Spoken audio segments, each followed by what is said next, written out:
Hey everyone, it's Deb here from Deb's Greenhouse.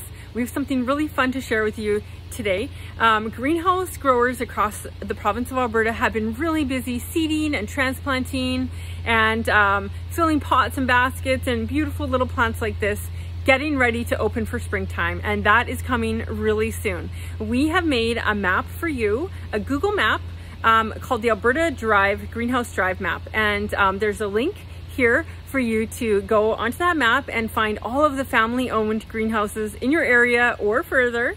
We know people don't mind driving for their plants. And take a look at the map and you might be pleasantly surprised. There's so many family-owned greenhouses here, and we have a sneak peek from some of our friends that own those greenhouses. Take a look.